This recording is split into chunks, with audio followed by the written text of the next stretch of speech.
Menciona igual. Ha sido integrante de la Comisión Nacional de Refugiados, directora general de Derechos Humanos del Ministerio Público Fiscal y también responsable de proyectos de cooperación técnica del Instituto de Políticas Públicas de Derechos Humanos del Mercosur. También ha integrado el CELS y también fue representante para la Argentina de CEGIL. Así que bueno, sin más, Andrea. Muchas gracias. ¿Esto ya funciona? Sí. Perfecto. Bueno, buenos días, buenas tardes a todos y todas.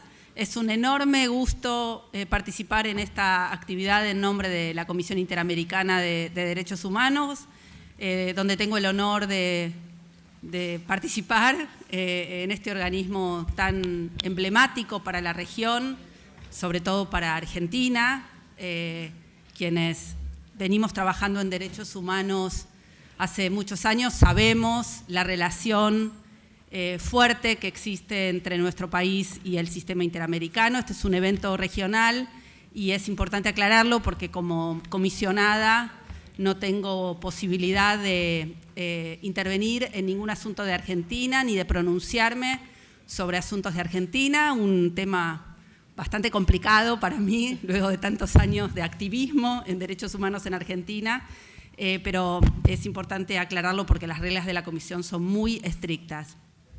Quiero extenderles un saludo a todas las personas aquí presentes, en especial a los representantes, las representantes de los mecanismos, los funcionarios, las funcionarias de Naciones Unidas, del Comité Nacional de Prevención de la Tortura, los mecanismos locales, y especialmente a mis colegas del panel, a Andrea Casamento, a Natalia Gabellini y a Mercedes Duerti, que me acompañan, todas mujeres en este panel. Muy bien.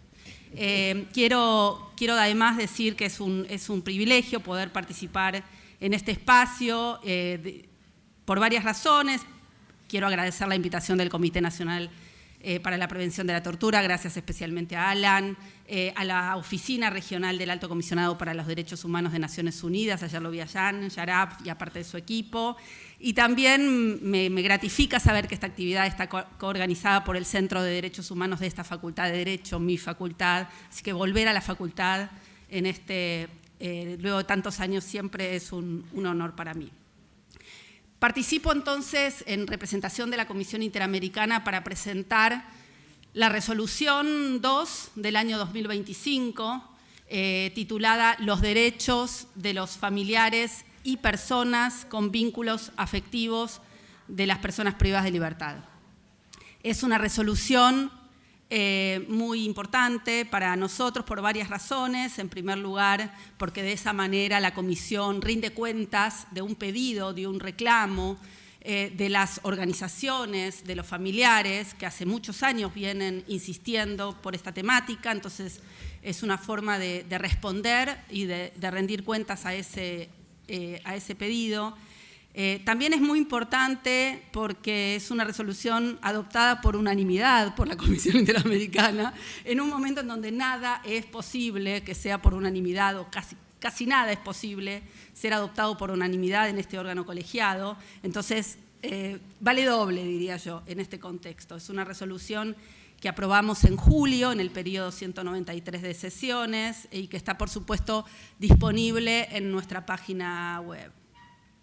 Es el primer pronunciamiento en el ámbito del sistema interamericano que visibiliza las afectaciones sociales, económicas y emocionales que sufren las familias de las personas detenidas y hace un llamado a los estados para adoptar medidas que garanticen sus derechos.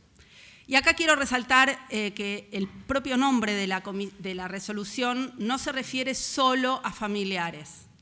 Nosotros nos referimos a familiares y también a vínculos afectivos, porque muchas veces son el principal sostén de las personas privadas de libertad, aunque no tengan vínculo sanguíneo ni legal. Y quisimos ser enfáticos en que estos derechos que hay que reconocerle a los familiares de las personas privadas de libertad también se deben reconocer a las personas con vínculos afectivos. Ayer todos vimos, o gran parte de nosotros vimos, la película de Andrea, Una mujer en la fila, ¿así se llama? Una mujer en la fila.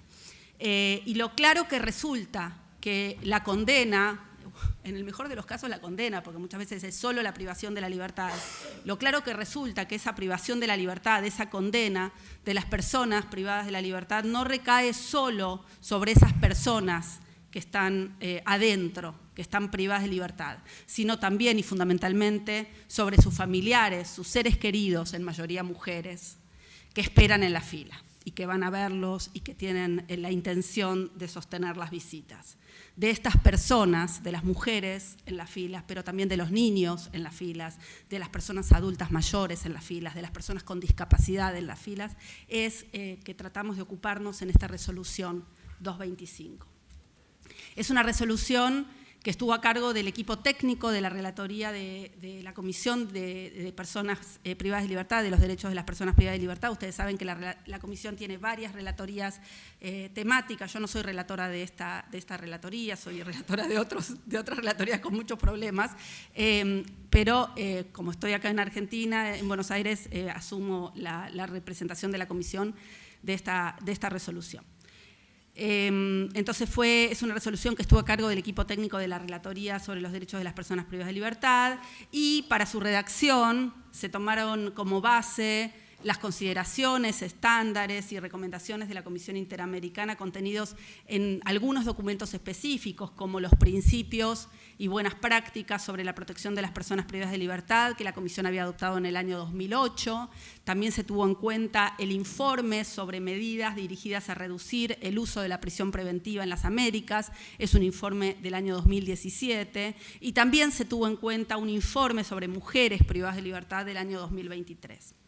Además de estos 3 informes o 3 documentos importantes de la Comisión, se tomaron en cuenta los hallazgos del sistema de casos y peticiones, que hay muchos casos del sistema de casos y peticiones que se refieren a esta temática. También se tuvieron en cuenta resoluciones que otorgan medidas cautelares, porque también hay otorgamientos de medidas cautelares que están vinculadas con lo que le pasa a los familiares de las personas que están privadas de libertad. La Comisión, como suele hacer en este tipo de resoluciones, utiliza fuentes primarias y fuentes secundarias. Quiero mencionar que fue muy importante para emitir esta resolución una audiencia pública que la Comisión celebró en julio de 2023 sobre el impacto diferenciado de la vida de las mujeres familiares de personas privadas de libertad en las Américas, y esa audiencia también tuvo eco en algunas reuniones de trabajo técnicas mantenidas en el año 2023, 2024 y 2025 con estas organizaciones. En cada una de esas reuniones y en esos espacios se contó con la participación de familiares, en particular de Andrea Casamento. Supongo que a su turno ella va a contar su experiencia en su interrelación con la Comisión Interamericana. También, por supuesto, la Comisión recurrió a fuentes secundarias, importantes aportes brindados por organizaciones de la sociedad civil regionales especializadas en la temática, y de manera específica se contaron con aportes cruciales de la Red Internacional de Mujeres Familiares de Personas Privadas de la Libertad, de la que forma parte la Asociación de Familiares de Detenidos, ACIFAD, creada por Andrea. Quienes solicitaron, como digo, quienes vienen solicitando a la Comisión la adopción de esta resolución. Y también los aportes de la Plataforma Regional por la Defensa de los Derechos de Niñas, Niños y Adolescentes con referentes adultos privados de la libertad. ¿En qué consiste esta resolución? Es una resolución que tiene 4 apartados, una introducción, un apartado sobre definiciones, una parte considerativa y una parte resolutiva. Voy a tratar de ir a la carne de la resolución.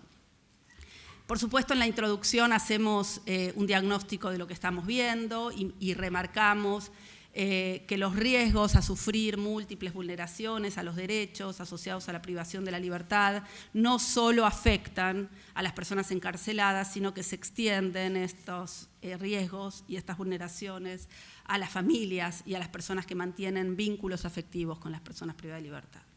Destacamos en particular la especial preocupación considerando las altas tasas de encarcelamiento derivada justamente del uso excesivo y no excepcional de la prisión preventiva. Entonces, este es un fenómeno que afecta a muchas personas, no solamente las miles y miles de personas privadas de libertad en los lugares de encierro, sino a los miles y miles y miles de vínculos afectivos que esas personas tienen a lo largo de las Américas. También en la introducción destacamos que el encarcelamiento y los obstáculos para mantener un contacto adecuado provocan la ruptura de lazos de protección, ocasionando que las personas bajo el cuidado de las personas privadas de libertad queden expuestas a situaciones de pobreza, marginalidad y abandono. Esto es particularmente preocupante considerando que, según datos proporcionados por Sociedad Civil, se estima que cada detención afecta directamente a 5 personas del entorno cercano de la persona privada de libertad. Y de esas 5 personas, las principales afectadas son las niñas, niños, adolescentes, las mujeres, las personas mayores y las personas con discapacidad.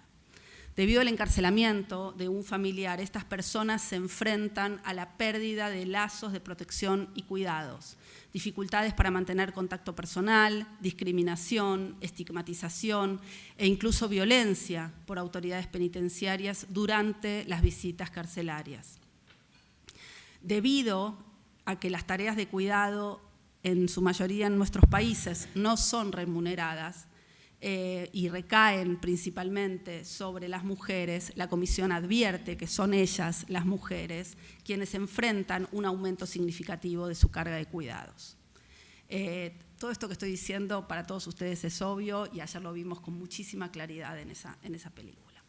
La resolución contiene definiciones para desarrollar los conceptos básicos y las invito a leer esas definiciones.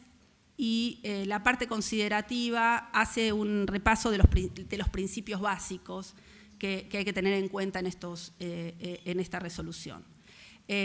Por un lado, como parte considerativa, recalcamos los derechos de las personas privadas de libertad, incluyendo entre todos sus derechos, su derecho a conservar los vínculos familiares. Remarcamos el principio de no trascendencia de la pena tiene que recaer solamente en la persona condenada y no, en nadie más que ella. La protección de la familia como un principio básico, como un elemento natural y fundamental de la sociedad, ¿no? Muchas veces se levanta la bandera de la protección de la familia para algunas cosas y no para otras.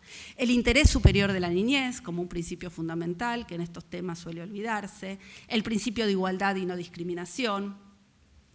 El impacto de la prisión en la vida de las personas familiares, de las personas privadas de libertad, en especial de niños, niñas, adolescentes, mujeres, personas con discapacidad, personas mayores, cuyo sufrimiento, decimos, el sufrimiento de las personas cercanas a una persona privada de libertad, ese sufrimiento puede configurar una violación autónoma de su derecho a la integridad. El derecho a la integridad de los familiares, la Comisión lo viene viendo hace mucho tiempo, el derecho de los familiares a la integridad, que no solamente se viola cuando hay una requisa violenta o cuando hay un maltrato violento al ingreso, la integridad de una persona se viola, también puede estar vulnerado por un sufrimiento, ¿no? Por una angustia muy fuerte. Y en muchos casos, incluso sentencias de la Corte Interamericana, se ha configurado la vulneración autónoma del derecho a la integridad de los familiares.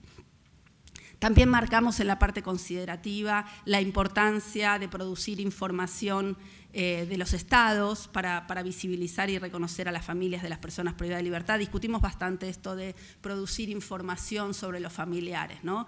Porque es importante que los estados conozcan quiénes son los vínculos que tienen las personas presas para poder definir políticas públicas al respecto, pero al mismo tiempo esta búsqueda de información y esta construcción, esta elaboración de registros no puede convertirse en un elemento extorsivo o avasallante de la privacidad o de la intimidad de la persona privada de libertad. Otro principio básico es que las políticas estatales que se adopten deben incorporar la situación de las personas familiares y, por supuesto, deben ser elaboradas con participación de las personas privadas de libertad y de las personas familiares. Y vamos entonces a la parte resolutiva de esta resolución, que está dividida en 2 secciones.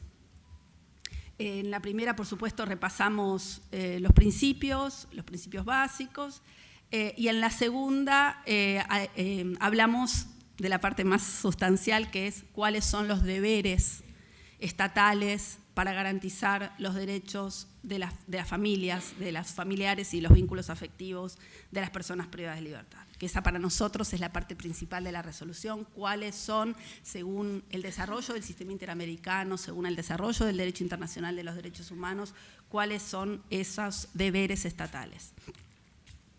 Y entonces el objetivo justamente de la resolución es desarrollar esos deberes estatales para garantizar los derechos de familiares y personas con vínculos afectivos a las personas privadas de libertad, con el objetivo de orientar a los estados en la adopción o revisión de las políticas penitenciarias, con especial énfasis en la protección de las niñas, niños, adolescentes, las personas con discapacidad, las personas mayores y, por supuesto, las mujeres. Estos deberes estatales incluyen, en primer lugar, incorporar las perspectivas y opiniones de las y los familiares de las personas privadas de libertad en el marco del desarrollo, implementación y evaluación de las políticas penitenciarias. Participación de familiares en el diseño, implementación y evaluación de políticas penitenciarias en general y sobre todo aquellas que buscan orientar la protección de los derechos de estas personas. El segundo deber que tienen los estados es el de privilegiar el mantenimiento de los vínculos familiares como un elemento esencial para la reinserción social, así como para mejorar la convivencia en detención. Esto no es un dato menor o casual, que puede darse o que no puede darse, que depende del libre albedrío de las familias. Es un deber estatal el de privilegiar el mantenimiento de los vínculos familiares como un elemento esencial para la reinserción social. Esta obligación abarca fortalecer las relaciones familiares y las redes de apoyo de las personas encarceladas mediante la facilitación de las visitas o cualquier otro medio de contacto. Visitas o cualquier otro medio de contacto. Cuando estamos, por lo menos en algunos de estos países, escuchando todo el tema de los teléfonos, ¿no? El cuco de los teléfonos y de las redes, las formas de comunicación, es un deber que tienen los estados privilegiar los vínculos afectivos, fortalecer las relaciones familiares y por lo tanto las comunicaciones, los contactos con sus círculos cercanos. Y también es un deber de los estados favorecer la inclusión de las familias y personas de confianza en el proceso de retorno progresivo a la vida en sociedad. Para ello, dice la Comisión, las políticas penitenciarias deben enfocarse en respetar el derecho a mantener vínculos familiares contra toda interferencia arbitraria, garantizar que las personas sean alojadas en sitios de detención cercanos al hogar de sus familiares y otras personas bajo cuidado. No es un dato menor el lugar en donde van a cumplir su condena. Ese lugar, y esto es un mensaje que se le da al servicio penitenciario, pero también es un mensaje que se le da a las autoridades judiciales, ese lugar no puede ser discrecional, tiene que tener en cuenta el mantenimiento, la prioridad del mantenimiento de los vínculos afectivos. Por eso discutíamos antes sobre los datos, sobre el registro, sobre conocer quiénes son, ¿no? Los familiares de las personas presas, ayuda a también definir eventualmente si puede haber un traslado o no puede haber un traslado y dónde debe haber ese traslado. Entonces es muy importante la definición de políticas públicas en materia de traslados y esta resolución busca dialogar con la política de traslados o con la práctica de traslados. Por supuesto es esencial facilitar visitas, ¿no? Y entonces la regulación de las visitas tiene que estar orientada por los principios de esta resolución. ¿Qué decimos con esto de facilitar visitas? Asegurar condiciones apropiadas para la realización de visitas. Ayer Andrea hablaba de ¿hay baños o no hay baños para las personas que están haciendo la fila? Espacios adecuados. que sean universalmente accesibles, ¿no? Subir al colectivo, bajar del colectivo, subir una escalera, bajar una escalera. Esto es condición para una persona con discapacidad motriz que tiene que ir a visitar a su ser querido, o a una persona mayor que le cuesta mucho más trasladarse por lugares muy distantes. Entonces, los lugares destinados a las visitas tienen que ser adecuados y accesibles para personas de todas las edades, con discapacidad, etc. Asegurar que las visitas, también es una obligación de los estados, asegurar que las visitas se realicen por lo menos con la periodicidad, modalidad y duración señalados en los reglamentos penitenciarios. Habrá que ver después si esos reglamentos penitenciarios son compatibles con los principios interamericanos o no, pero por lo menos que se cumpla lo que dice el reglamento. Reconocer, dice la resolución, el derecho de las personas encarceladas a ser privadas de libertad en espacios cercanos a sus familias, porque ese derecho no es solamente de las personas privadas de libertad, sino también es un derecho que tienen los familiares a estar cerca de su ser querido y poder mantener su vínculo familiar. Entonces, la Comisión habla de este derecho en su doble concepción para el mantenimiento de los vínculos familiares, como un elemento esencial para la reinserción social, así como para proteger este lazo, evitando que las familias deban afrontar grandes desplazamientos y costos económicos para mantener contacto con su familiar detenido. Para ir terminando, para cumplir esta obligación, la Comisión intenta ser lo más precisa posible. Es difícil en una resolución, las resoluciones no son regulaciones, ¿no? Son principios básicos, una guía que luego se tienen que adaptar a las realidades de cada país, pero estamos dando algunas señales para que el trabajo jurídico, el trabajo político, el trabajo de incidencia pueda tener un poco más de sustancia basada en estándares de derechos humanos. Para cumplir entonces con estas obligaciones, las autoridades competentes deberían realizar una evaluación sobre el sitio más adecuado de traslado del lugar de detención, tomando en consideración los derechos de los familiares, con énfasis en el desarrollo de la vida privada y familiar y el interés superior de los niños. Este examen de dónde debe ser el lugar de detención debe ser igualmente aplicado cuando deba decidirse sobre traslados posteriores a otros lugares de privación de la libertad, respecto de los cuales, si no han sido solicitados por la persona detenida, se debe, en la medida de lo posible, también consultar a la persona detenida y a sus familiares antes de cada traslado. La Comisión dice que antes de cada traslado o antes de definir el lugar de detención, las autoridades deberían justificar en qué criterios se basa una decisión y cómo se han ponderado los intereses de las personas detenidas y sus familias frente a otras consideraciones. Esto es importante porque si nosotros estamos diciendo que estas decisiones deben estar fundamentadas y en esta fundamentación se debe ponderar el interés de los vínculos afectivos, el interés primordial de mantener los vínculos familiares, eventualmente si esto no fue una ponderación, tal vez hay una decisión arbitraria. También en cuanto al objetivo, a la obligación de garantizar visitas en condiciones dignas y seguras, la Comisión ha precisado que, por supuesto, hay que prohibir sin excepciones los registros intrusivos vaginales y anales a las personas visitantes. No es un tema de edad, no es de solo niñas o adolescentes, sin excepciones.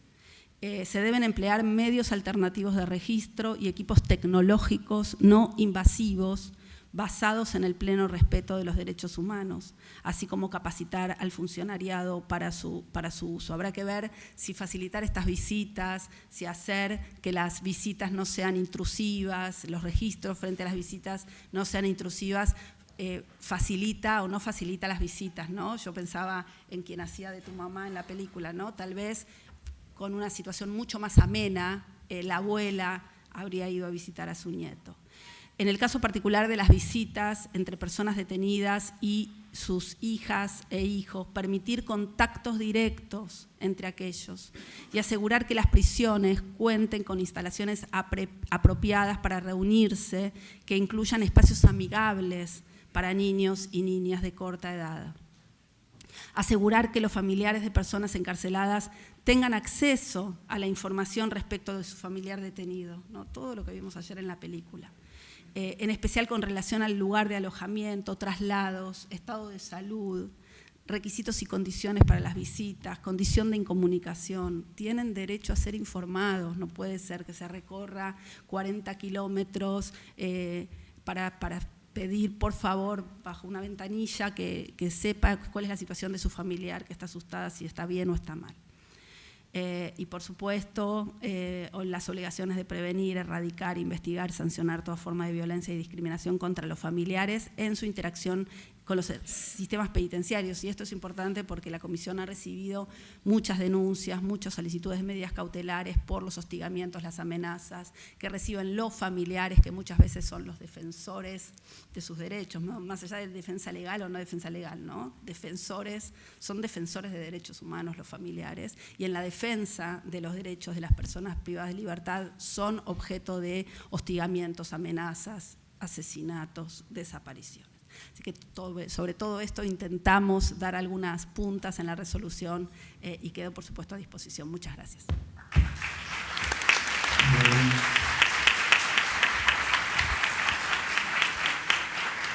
Bueno, muchas gracias, Andrea. Ahora escuchamos a otra Andrea. Me presento, Andrea Casamento, como saben, es fundadora y presidenta de la Asociación Civil de Familiares de Detenidos, que es una organización pionera en Argentina y en la región en la defensa de los derechos de familiares de las personas privadas de libertad. También es fundadora de la plataforma regional NAPES para América Latina y el Caribe, que promueve los derechos de niños, niñas y adolescentes con referentes adultos privados de libertad. Andrea también fue integrante del Subcomité para la Prevención de la Tortura de Naciones Unidas. Y bueno, como saben, su trayectoria se centra en promover los derechos de las personas privadas de libertad, de sus familiares, con foco en la situación de las mujeres, y es una voz de referencia en nuestro país y en la región. No sé si está por ahí. Había por ahí un videíto con las voces de los chicos. Ahí están. ¿Sabían ustedes que el 30 de septiembre del 2011 el Comité de los Derechos del Niño dedicó un día de debate general al tema de niños, niñas y adolescentes con familiares privados de libertad? Donde se hicieron recomendaciones a los estados para que promuevan, protejan y garanticen sus derechos. Hoy, a 13 años de este importante hito, debemos seguir avanzando como sociedad en la comprensión de esta realidad.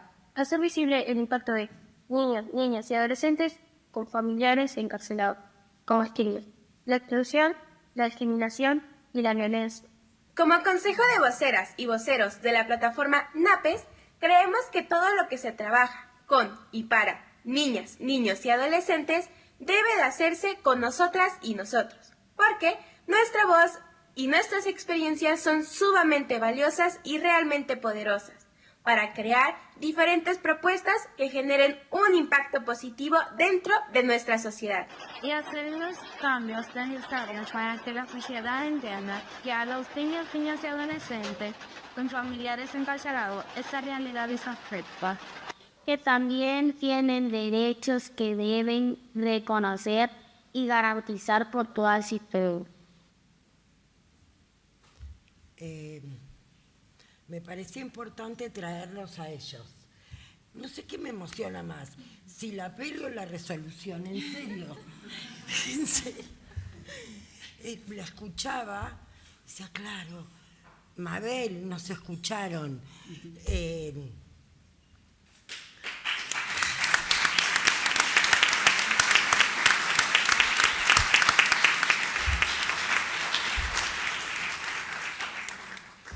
Una peli puede ser una ficción, puede ser algo artístico, qué sé yo, pero una resolución de la comisión es ahí.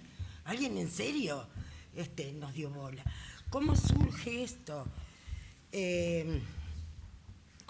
Bueno, es esto, ¿no? De escucharnos mucho. No es algo nuevo, porque estoy segura que todos ustedes lo conocen.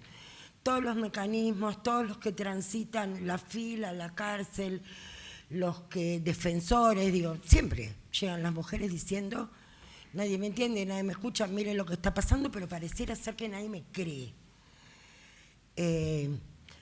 Y ahí agradezco enormemente a todos los que nos fueron escuchando y acompañando en Argentina sobre todo. Cuando me preguntan, ¿y cómo se les ocurrió hacer eso? Bueno, hay algo que está en nuestro ADN. Nosotros sabíamos que había unas madres, unas abuelas, que reclamaban por sus derechos todos los jueves en una plaza. Entonces no fue raro para nosotras pensar que nos teníamos que juntar el mismo día de la semana en algún lugar. Creo que los argentinos eso nacimos con, por lo menos los de mi generación, no es raro. Ahora lo estamos llevando a otros países en la región, pero para nosotros es eso. Lo creíamos posible. ¿Qué iba a pasar de esas reuniones? Bueno, eso ya no sabíamos. Pero sí sabíamos que era importante que nos escucháramos. Y después fuimos a golpear puertas. Y de veras que nos recibieron bien. Fuimos a la Procuración Penitenciaria y nos escuchó. Y nos dijo, bueno, cualquier cosa, acá tienen un teléfono. Y como que fuimos agilizando, quizás no para todos, pero los familiares que se acercábamos le decían, andá que hay una persona que se llama Mariana de que te va a atender en ese lugar. No era un número perdido. Después vino la Comisión Provincial por la Memoria. Todavía no era mecanismo, pero nos escuchaba y armaba unos encuentros en Chapalmalal una vez al año y allí íbamos todas. Fue difícil ir a esos encuentros porque había que decirle a las mujeres que ese fin de semana no iban a ir a visita porque iban a ir a conocer el mar y no querían ir. Entonces le decíamos, no te preocupes porque va a haber abogados y le puedes preguntar sobre la causa de tu hijo. Y así se animaban y venían. Y eso lo hicimos muchos años y ahí nos fuimos encontrando con otras de todo el país y de vuelta seguíamos escuchando lo mismo. Después vino el apoyo de todos ustedes a mi, a este humilde recorrido y resulta que me recomendaron para ir al Subcomité de Prevención de la Tortura. Y ahí también fui conociendo en los viajes y en las misiones a mujeres en la fila en donde por ahí yo me quedaba un día más o me llevaba un número de teléfono y nos íbamos encontrando. Más o menos este es todo este recorrido que llega a terminar en esta recomendación. Fueron 20 años de trabajo, de juntar voces, de juntar voluntades, de veras que no son mías, de todos ustedes que lo hicieron posible. Porque cada uno fue aportando su granito de arena y fue, estas mujeres no son locas, a ver si las escuchamos un poquito más. Y nos fueron como cuidando mucho, el CELS, gran amigos, compañeros, que no sé, como que nos fueron cuidando un montón. ¿Y por qué digo esto? Bueno, lo dije en Ginebra, lo dije ayer, lo digo todos los días, lo digo todo el tiempo. Las familiares son las primeras agentes de prevención de la tortura. ¿Por qué? Porque saben lo que pasa adentro de la cárcel antes de que llegue el mecanismo de control. El problema es que si nadie va a escuchar a esas mujeres, si nadie les va a enseñar a mirar, si nadie las va a acompañar, esa información queda ahí. De hecho, sabemos que los servicios penitenciarios te dicen, no te gusta, anda a hacer la denuncia. Claro, nadie va a ir al juzgado que queda 2 horas, que encima que no pudo entrar a la visita y todo lo que le pasó y además va a buscar un abogado para continuar esa denuncia. Y el sistema lo sabe. El sistema lo sabe. Entonces acá el gran desafío los tienen los mecanismos locales, los mecanismos regionales. ¿De qué manera le enseñamos a estas mujeres cómo mirar, de qué manera empoderamos a estas mujeres respecto de sus derechos y de qué manera les hacemos un lugar para que nos acompañen a los mecanismos a realizar esta tarea. Y esto no lo digo yo sola, ahora lo dice la resolución, así que tienen que hacer caso. Bueno, otra cosa que cómo surge, bueno, en esto que les contaba, primero se formó la plataforma NAPES, que es una organización, son organizaciones de niñez que piensan o miran a niños con referentes adultos privados de libertad. Hasta hace más o menos 10 años, cuando hablábamos de niños y cárcel, lo único que hacíamos era pensar en los niños que estaban presos con sus madres. Ahora sabemos que hay 2 millones de niños en la región que de una u otra manera se ven afectados, que entran y salen de la cárcel y que tienen que ser, sus derechos tienen que ser garantizados. ¿Y a qué me refiero? A que capaz que no van a la escuela, porque el día de visita es el miércoles, entonces tienen que faltar a la escuela. Quizás no pueden hacer la tarea con su papá o con su mamá cuando van a la visita, porque lo que les dicen es, ese cuaderno no hace a la causa, eso no puede entrar. Niños que quieren entrar tal vez con un juguete para mostrarle a su papá, no, eso es peligroso, el juguete no puede entrar. Bueno, y ni hablar de otras cuestiones. Esos nenes después van a la escuela, van a la casa, no cuentan qué les pasa, porque los chicos perciben lo que tienen que decir y lo que no. Y quizás después se les dificulta, o se pelean en el jardín, o se les dificulta hablar. Y esto lo digo, una experiencia personal. Hoy mi hijo tiene 20 años, pero iba al jardín y los dibujitos los rompía. Entonces lo veo a la psicóloga y me dice, puede ser que tenga que ver con algo no dicho. Mi hijo, más que ningún otro, sabía exactamente, porque lo íbamos a visitar. Lo que pasa es que nunca habíamos podido hablar y ponerle nombre a ese lugar al cual íbamos. Entonces, desde la escuela, hay un montón de lugares que tienen que empezar a entender que hay nenes que capaz necesiten algún apoyo, alguna ayuda, o familias que capaz necesiten algún apoyo para transitar esto. Pero para eso se necesita saber dónde están, quiénes son. Por eso me parece clave la resolución cuando dice, preguntémosle a la persona que está detenida cuántos hijos tiene. Sabemos de todo de esa persona. A las mujeres se les preguntan cuántos hijos tienen, pero a los varones no. Esa información está, pero está desagregada en algún legajo de por ahí. Ahora en el ingreso, porque si no sabemos qué políticas públicas pensar para respecto de ellos. Bueno, y como les iba contando, entonces cuando la plataforma NAPES hacía asambleas anuales en algún país. Y en esas asambleas yo iba conociendo familiares, uno por en un lado, otro en otro. Después con el subcomité también. Entonces un día dijimos, pero ya somos varias, nos conocemos, y armamos la Red Internacional de Organizaciones de Familiares. Y ahí un día nos reunimos en Bogotá. Y yo, como siempre que se me ocurren cosas raras, digo, bueno, las conclusiones de esto, si existen las reglas de París, las reglas de Bangkok, digo, ¿por qué no hacemos las reglas de Bogotá? Bueno, eso todavía no pasó, pero sí se crearon los principios de Bogotá, que el CNPT declaró de interés y hay algunos países que ya los declararon de interés.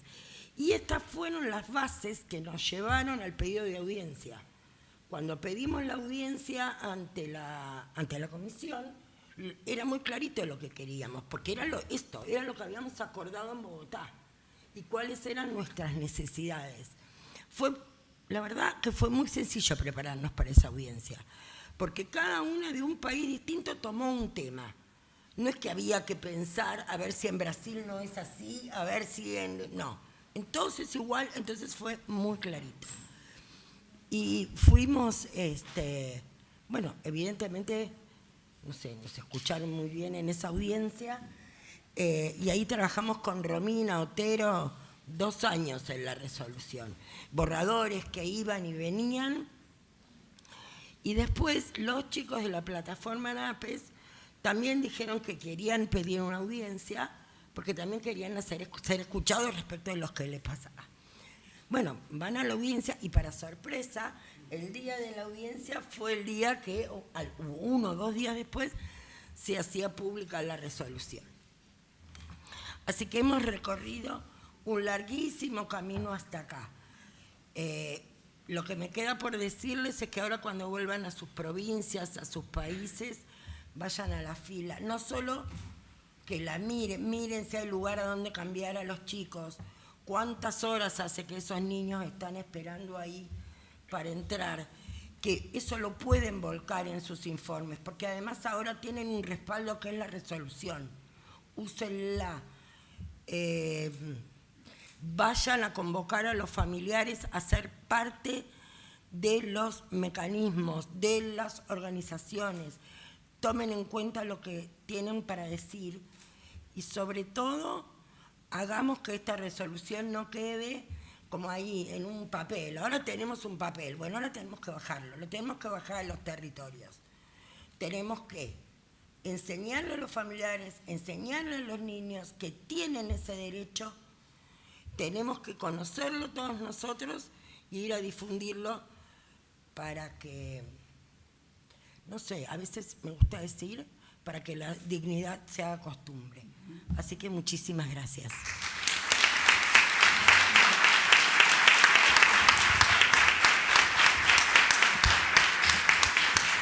Bueno, muchas gracias, Andrea. Ahora escuchamos a Natalia Gabellini. Ella es comisionada en representación de los mecanismos locales ante el Comité Nacional. Desde 2023 integra el Mecanismo Nacional de Prevención de la Tortura de Santiago del Estero.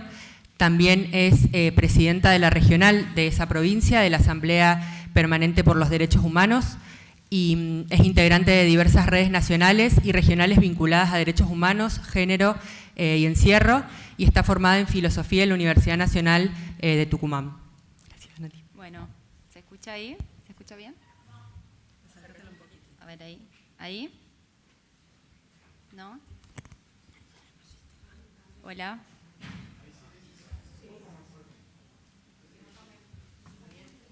¿Ahí? ¿Se escucha ahí? No. Dale. Gracias, Abri. Hola, ¿ahí está? Bueno. Bueno, muchísimas gracias. Es muy difícil no ser reiterativa, pero la verdad que no quería dejar de primero sumarme a los agradecimientos de ustedes y también decirles que es un honor para mí compartir la mesa con estas compañeras.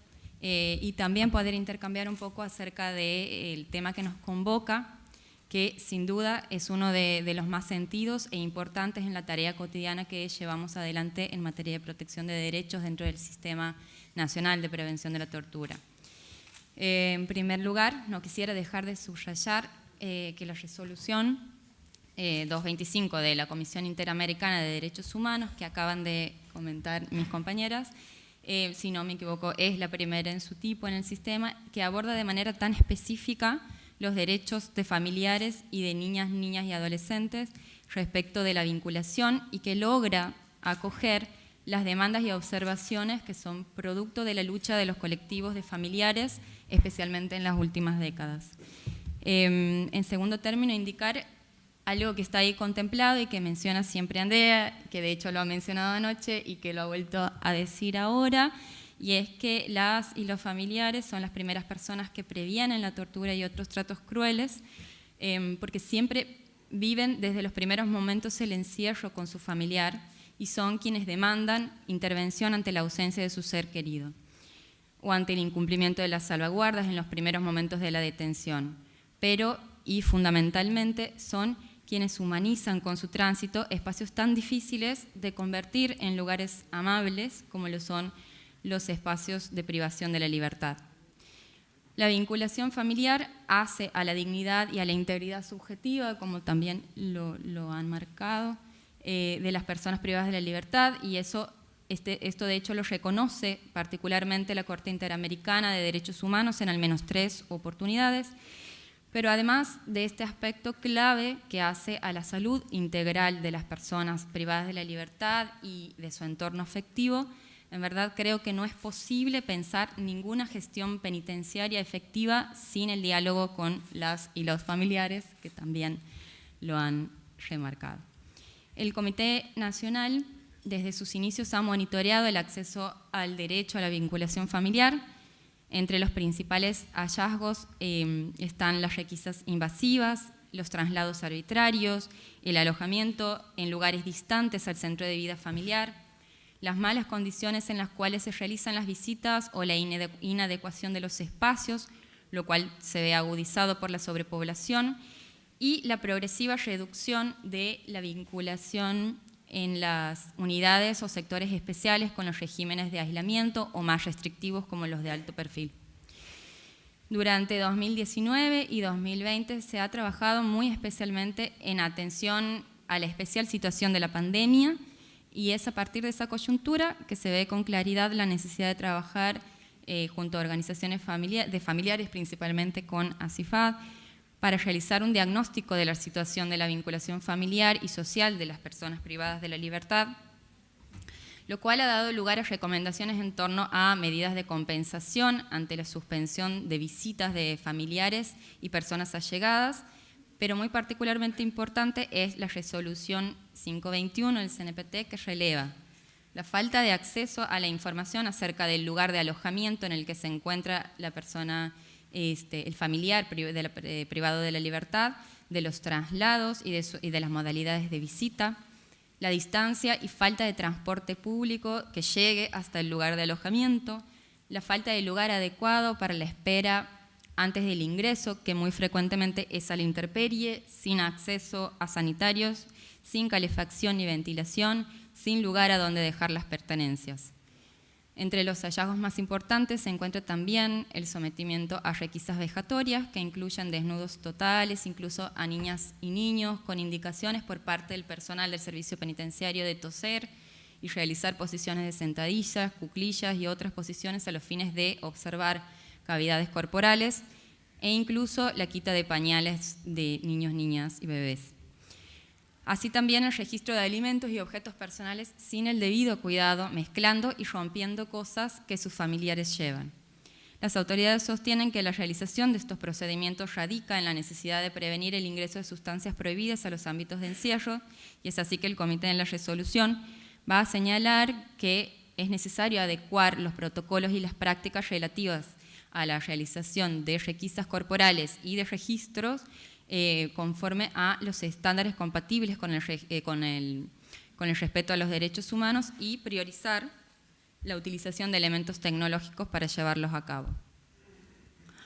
Otro de los instrumentos importantes trabajados también en conjunto y que merece ser nombrado de manera específica es el informe temático, que implicó un relevamiento sobre los alcances de la implementación de las políticas públicas de vinculación familiar para niñas, niños y adolescentes con referentes adultos privados de su libertad.